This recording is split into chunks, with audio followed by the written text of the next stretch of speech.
Hello to my bookish baddies. I'm Valerie and welcome to my channel, The Bookish Valkyrie. So today I am trying out a new intro, something a little less hefty than hello to my kings, queens, and in-betweens, but still inclusive. So I don't know. I kind of like bookish baddies, but if you like kings, queens, and in-betweens better, let me know. Say something in the comments. Today's video is a wrap up for the month of July, which is also doubling as my July Noir check-in because I did not manage any check-ins in the last 2 weeks, and there's a good reason for that, which we will get into as we go. I managed to read 6 books in the month of July. 4 of them were in the first 2 weeks of the month. 2 of them were in the first half of the 3rd week of the month, and then the last week and a half I read zilch, nada, nothing, not for lack of trying. I just did not have the mental capacity to do it. Like, I would sit down to read and my mind would skip away. I tried reading different books and I would try an audiobook and I would still check out. So I guess it's a slump, but it's not, I don't think it's necessarily related to reading so much as reading is a casualty in my battle with my ADHD. I usually don't have this problem because I usually can hyper focus or at least listen to something while I do something else. But my brain, it was a spicy month for my brain. What can I say? I think I might be kind of like coming back from that. I managed I managed like a chapter in an audiobook, but again, I'll get back to that later when I talk about my current reads. But jumping into what I read in July, I started the month off with a bit of a disappointment, like kind of a big disappointment. So the first book that I read in July was Go Hunt Me by Kelly DeVos. Kelly DeVos. I don't know if that's how you say it, but yeah, I was really excited to read this. The cover had me pretty excited. The summary had me really interested. The little caption on the cover, Good Girls Bite Back, like it had all the vibes of a gothic slasher or monster thing. Like it implied that there would be some sort of like Dracula connection, and there kind of was one, but this is definitely not a paranormal horror story. This is a YA slasher, like pick them off one at a time, teens dying one at a time in a remote location. So it was off to a bad start because my expectations were not set correctly. The cover had me convinced there was going to be some vampire action or maybe werewolves. Honestly, I'm not picky when it comes to my monsters. As long as they're monsters, I'm happy. But I got no monsters. There are no monsters. I wish I had known going into this that there are no monsters. Everybody in this is human. And I'm sorry, but with a cover like that, you're gonna tell me that nobody in this is a monster? Yeah, my feelings exactly. Why are you crying?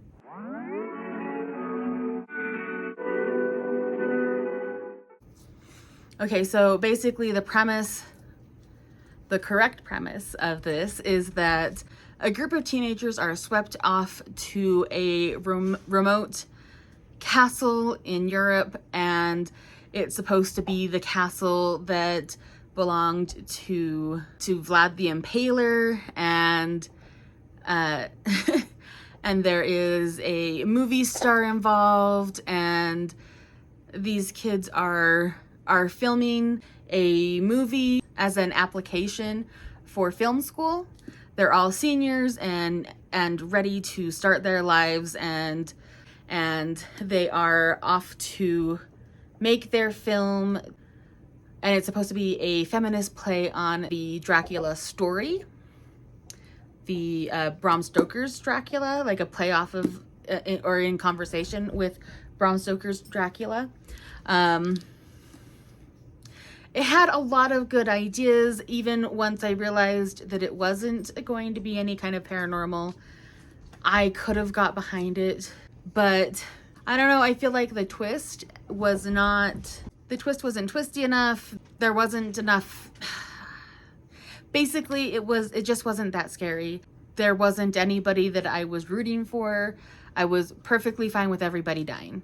And okay, I take it back. There was like 2 girls that I would have been happy being the final girls, but they were not our protagonist. They were not ever going to be the final girl. And yeah,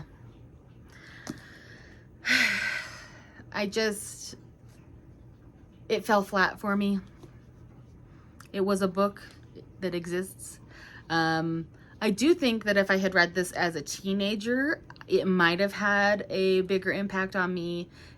If I hadn't read so much horror already, it might have been more compelling. I don't know. This will be going on my Pangobooks, so I don't know. If it sounds interesting to you, or if you are wanting some light horror, this would be great. If you don't want to be terribly scared, but you want a little bit of horror, you want to dip your toes into horror, this would be great. If you're a horror buff, if you're looking for something to give you some thrills and chills, this isn't it. But yeah, that was my first read. So I guess that just sort of set the tone for the rest of the month being not what I hoped it would be. However, the next 3 books were everything I hoped they would be. So last month I had the chance to go to a book signing for Patricia Briggs and picked up her newest book, Winter Lost. And so obviously I needed to go ahead and read that. But before I picked this up, I wanted to jump back in at Soul Taken and reread this before I read this. And I was not disappointed. This definitely holds up to the reread. If I'm honest, this is like the 3rd or 4th time I've read it. And I loved it. It was fantastic. There were even things that I had forgot somehow, despite how many times I've already read it. And how recently I've read it. And then I jumped right into this one, and I was not disappointed. This was 5 stars, and it was great because you get a chance to meet Mercy's stepbrother again, and you get to see, oh, that's quite the meow. Can I help you, Kit Kat? Yeah? Yeah? We have a guest. Yeah? Do you want to read books with me? No? Okay, bye. And then we get to see Adam and Mercy working together as a team, separated from the rest of the pack and relying only on each other. And it was pretty great. I can't really say much because this is the 14th book in the series. So basically there are werewolves, or there's a werewolf. There are fae. Our main character is Mercy, who is a coyote shifter, and she and her werewolf husband find themselves stranded in a magical snowstorm that won't end until they complete their quest that they have been given. They are doing this to help save Mercy's brother, and yeah, it's a really good time. I loved it. Okay, so 2 Mercy books, and then because I was feeling the nostalgia and I had been talking about how this is my most read book by Patricia Briggs, and as much as I love Mercy and Anna, my first Patricia Briggs love is going to always be Erin. who is our main character in The Hobbs Bargain. This is my comfort read, and this is the book that I have read the most out of any other book ever. Like, I literally have lost count of how many times I have read this book. Still my favorite Patricia Briggs book, and I am very excited that I managed to get it signed by Patricia Briggs. And I think it's really funny that she signed it as Coyote as well, even though he has nothing to do with this story or this world. But I love it. So if you are looking for, like, I don't know, like a standalone sample of Patricia Briggs's writing, this is great for that. Keep in mind, this came out in 2001, so it's like 20 plus years old. But I don't know, I think it still holds up really well, especially for a fantasy romantasy. Heavier on the fantasy than the romance, but I loved it. It was fantastic, and the reread was perfect and exactly what I needed in that moment. And then the next book that I finished reading in July was actually a book that I started in April, Tavern by Destin J. Munden. I was really enjoying the read. I was consistently picking it back up. The only reason I put it down in June was because I was on Team Romance, and because I had started it in April, it wouldn't count as something that I could read for the readathon. And so since I was putting all of my energy throughout June into the readathon, I just set it aside for the month, and then I picked it back up as soon as July started again. And I was really enjoying taking my time with this book. I really enjoyed Zell and all of his compatriots. Zell is our main character. He's a gnarled root orc who wears many hats. He's a tavern owner, a healer, an information broker, a spy master, and he is the guild master of the Black Wind Company, and he and his compatriots work in the shadows. They play in the gray area of morality, and it's a high fantasy, high stakes story with a whole lot of cozy moments sprinkled throughout. And it has a very like casual feel. This is the kind of story that I would expect to see serialized on a television show, with like weekly installments where you have all of these different short stories happening that are intertwined and forming an overarching storyline that culminates in an epic battle. And there's lots of might and magic and swords and spycraft. And it's a really good time. I honestly, I know it took me a long time to read this book, but I had such a good time reading it. And even coming back to it after putting it down for a month, I was immediately immersed back in. I hadn't forgotten anything that had occurred. I hadn't forgotten who was who. Like, we had a large cast of characters, but every character was written so distinctly that there was no way that I could forget about them or mix up who was who. Honestly, this is a very well-crafted book, and I loved reading it. And I definitely think I will be revisiting this book again later. And then that brings me to my final read of the month, which is Lone Women by Victor Lavelle. I loved and adored this book. This whole month, even though it's a much lower number of books and I really haven't read at all for the last like week and a half, this month was just full of bangers. And this one is not the least of them. Honestly, this was actually my favorite read of the whole month. So it's not a book that I can really talk about much because it's really short and chock full of spoilers. Like, there's so much happening in this small amount of pages that talking about it without spoilers is almost impossible. So I will just give you the basic gist of what you get from the summary, which is that our main character, Adelaide Henry, is fleeing her home and her hometown with a gigantic steamer trunk and she's making her way to Montana so that she can take advantage of the free land that the government is giving away to people who can prove up that they can tame the land and make a living there. Basically, if you can survive for, I think, 3 years and work the land for 3 years, then you will have proved up, and the property that you were assigned will then be yours. So Adelaide takes her enormous steamer trunk and goes to Montana to become a homesteader. And this steamer trunk is mysterious and ominous and overly heavy.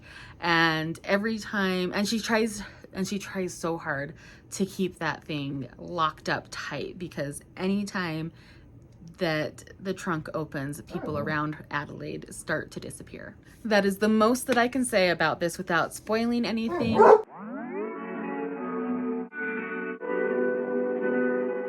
Definitely one of my favorite reads of the month, and it is a contender for favorite of the year. There's just, it's so good. Victor LaValle is such a good writer, and now that I have read this, I definitely will be looking into the rest of his backlist and looking into any future books of his that come out. So this is the only book by him that I have read, but if everything else is as good as this, I'm gonna say that he's gonna be a new favorite author. I don't know, but we'll see. So despite my difficulties with reading this last couple weeks, I picked up The Taking of Jake Livingston by Ryan Douglas. I am about 3 chapters in, which is as far as I've managed to get in the last 2 weeks, reading a few pages at a time before I get distracted. And I actually think the fact that I'm still interested in reading this, despite my difficulties with reading that I've been having, my difficulties with paying attention that I've been having, that I'm still interested in reading it, I think speaks to the book. So far, I am very interested in the setup that we have. Jake is able to see dead people and we have another perspective of a boy who is clearly very damaged. And I think this might be the boy that, from the summary, about the boy that's going to be potentially trying to possess Jake or make Jake do his bidding. I don't know. We'll see, but we'll see. So I think that I will just continue to pick this up as I go until I get back into the reading groove, because it's definitely still a book I'm very interested in reading, and I have managed to not have any like negative attachments to it, despite the fact that I'm not able to read right now. And that's another reason why I think this isn't really a reading slump so much as an ADHD explosion that is affecting my ability to read. So yesterday, on the 1st of August, I got my hold from Libby for Bury Your Gaze by Chuck Tingle on audio. So I'm gonna give that another try. Maybe if I trap myself in a car or something with it, which I do have a long drive through the canyon coming up. So maybe this will be how I break this slumpy streak. We'll see. I don't know. But I really hope that I can manage to read it before it goes back. It's due back in 12 days. And I really, really, really want to read this because I think it's a fantastic premise. And I want to be one of the cool kids in the know with Chuck Tingle. I already missed the signing that he did at Under the Umbrella earlier last month. And I'm super sad that I missed him, and I'm super sad that I didn't have the opportunity to go to Under the Umbrella, but I just didn't have the money to pay for the ticket and the gas and the book, and it wasn't in the budget. So I missed that, but I want to still be up to date with his book and know what's going on there. So fingers crossed, as much as I can cross them, that I get these 2 books read soon and that I get back to the reading stride that I usually manage to maintain. So 6 books is not bad, and the number of pages read is technically about the same as most months. However, a good chunk of those pages were read in April and May from Tavern, because that was definitely the biggest chunkster on the list of books. But it's not a bad number, and I I don't know why I'm so bothered by it. No, I do know why I'm so bothered by it, because I haven't done any reading for the last week and a half. Hopefully I will be making it through this slump sooner rather than later. And I'm really upset that the slump happened when I was trying to do July Noir. I did manage to get 2 books read for Joe's library, but I didn't get anywhere near where I was hoping to get in that 2 weeks. I did spend a lot of time lurking in the July Noir Discord, and I have been building my lists of potential TBRs for the different areas. So hopefully I will be prepared when October rolls around and I can participate fully in Blackoween. And so that's the goal, that's the hope, and yeah, wish me luck for the month of August. I have no idea what or how much I'll manage to read, but I'll let you know at the end of the month. All right, so that is it for me. If you liked this video, go ahead and give it a thumbs up. Subscribe if you want to, and let me know what were your favorite, or what was your favorite read for July, or what was your biggest disappointment in July. And if you don't want to do that, leave me a storm cloud emoji in the comments just to let me know that you were here. And thank you for watching. I'll see you next video. Stars shining bright above me. Night breezes seem to whisper that sycamore tree. Dream a little dreamer. Yeah? But anyway, I was really, ma'am, I actually, yeah, that's my big boy, yeah. Oh, yeah. Oh. Oof. Oof. No. Yeah, I love you too. Basically, the summary for this book is that stop. So he is a gnarled root